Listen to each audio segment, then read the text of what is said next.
Hey there guys, today I'm here with a super quick lore primer for the upcoming Final Fantasy XVI. I'm making this video because even though I think the game does a phenomenal job of delivering its story through the cutscenes, through gameplay, and especially through the potentially industry-affecting active time lore system, I know that with a complicated story like this, featuring multiple characters and nations, all with their own histories and intentions, plots and schemes, I find it helps me to have a solid understanding of the foundational building blocks of the lore before I start trying to understand the story itself. I'm just going to simply lay out all the major players and their relative geographical locations, as well as some additional flavor information that will hopefully let you jump straight into the game, ready to absorb all of the fantastic story the game has to offer. So as a disclaimer, I will not be conveying any information outside of some basic details laid out on the official Final Fantasy XVI website and conveyed through the demo itself. I merely want this to be a helpful primer and not to spoil anything from the full game.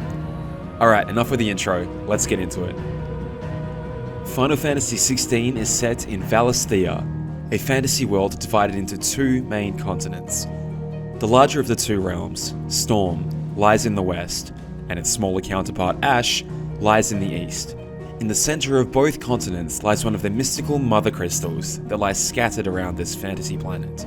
The enormous legendary objects jut out of the world, and many human civilizations formed around them, enjoying the magical powers and life-giving light that the crystals provide. Many bloody conflicts have been fought over control of the mother crystals, battles often involving the incredible powers of the beings known as Icons. Some humans, known as Dominants, are blessed by the crystals with the ability to transform into these immensely powerful beings. It seems the Dominants often end up in positions of power within their respective civilizations, and that the trait appears to be hereditary in some cases. The threat of mutual annihilation via dominance seems to have enacted something of a temporary truce between the nations of Valisthea at the time of the game's beginning, as in the year 860, the time of the demo's chronologically earliest point, an armistice has been reached, and control of the central mother crystal, Drake's Spine, is shared equally between representatives of the four major civilizations in a union known as the Crystalline Dominion. As to who those four nations are, let's begin with the nation of our primary protagonist. On the west of Storm lies the Duchy of Rosaria. Rosaria was formed from the union of several smaller dominions, and now stands united under the Archduke Elwyn Rosfield. Elwyn and his wife Annabella have two sons, Clive, the protagonist of Final Fantasy XVI, and Joshua, Clive's younger brother. Elwyn holds the position of Archduke, and rules over the duchy because his father, the former dominant of the Icon of Fire, Phoenix, passed away, perhaps earlier than would be naturally expected. And though it was highly expected that the power would awaken within Elwyn's firstborn, Clive, the power of the Phoenix was instead passed to his secondborn, Joshua. It seems like the passing of the dominant's power is something that can be relatively accurately predicted.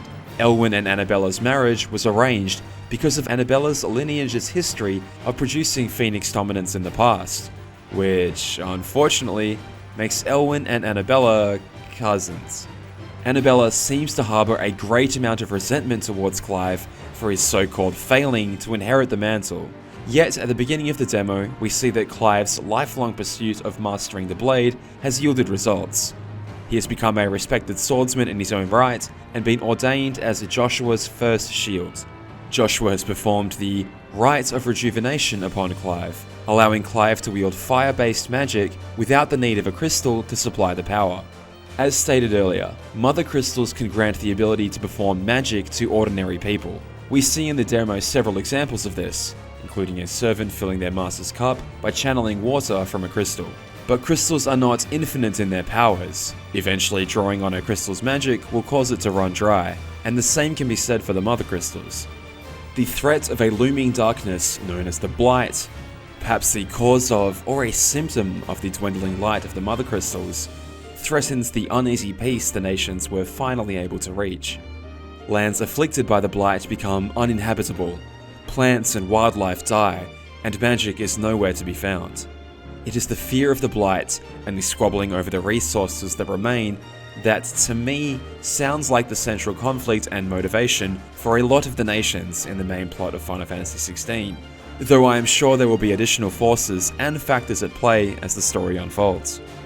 Because despite their finite nature, the aether provided by the crystals and the powers they grant are something that the people of this world have come to rely on in their everyday life, and are heavily sought after and contested over.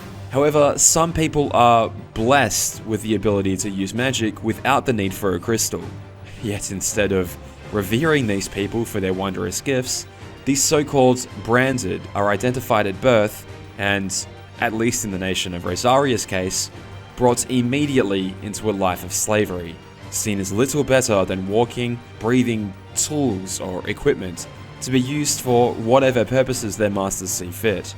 It is implied that the process of branding a newborn is not perfect, and that in some cases, whether through concealment or negligence, some people are able to avoid identification. However, for the majority unlucky enough to be discovered, the brand tattooed across their faces is immediately recognizable in any nation, and it is implied that Rosaria is actually one of the kinder places for a branded person to find themselves, inferring awful implications about their treatment in the rest of the world. Much like the crystals, the power of a branded person is not infinite, and I got the impression that the branded are often worked until their power has run completely dry, draining the life from their bodies entirely. Speaking of the rest of the world, Rosaria shares its continent of Storm with several other nations. In the northeast lies the so-called Holy Empire of Sanbreque.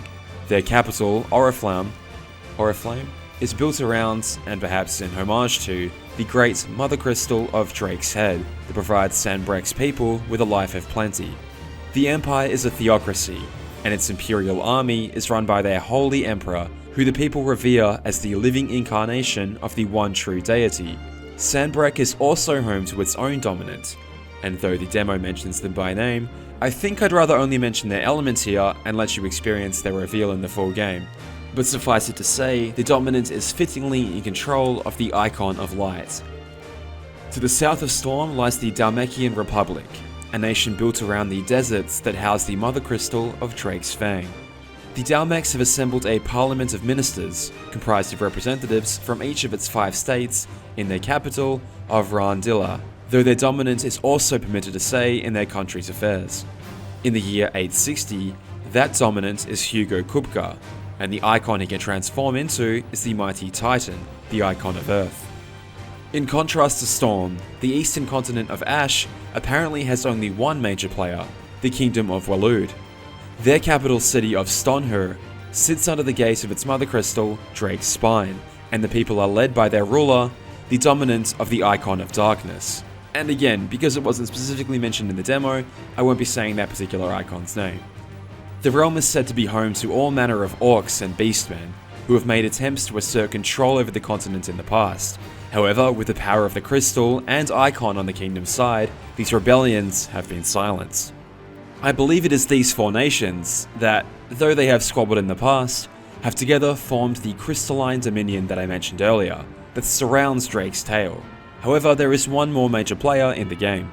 Rosaria's closest neighbour is a group of islands off the west coast of Storm, known as the Iron Kingdom. The people of the Iron Kingdom are very different to the rest of the world, speaking their own language and believing in a strict faith known as the Crystalline Doctrine. They serve under a king who seems to wish to spread his faith's message to the rest of the world, by force if necessary.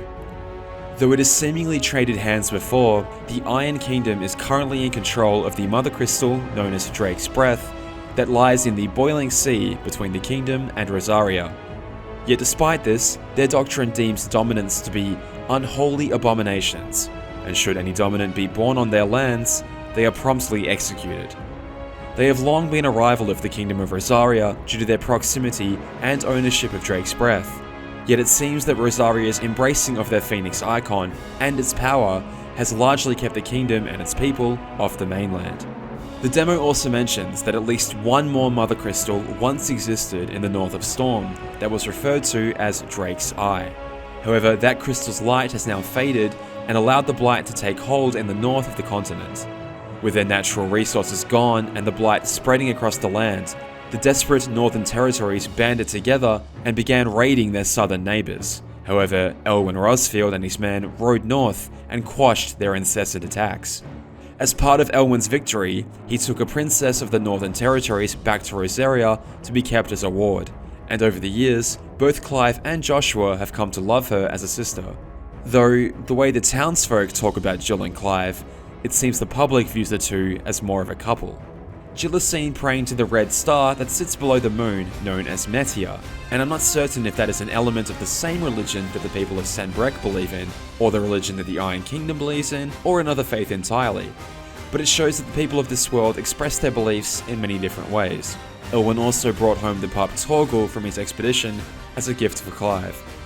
With our major players established, I now think you have more than enough information to begin playing the main game, or at least trying out the demo to see if you like it.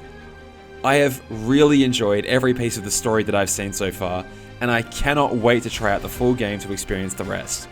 And I could see myself making a complete story explanation for the full title if the demand is there after the full game's launch.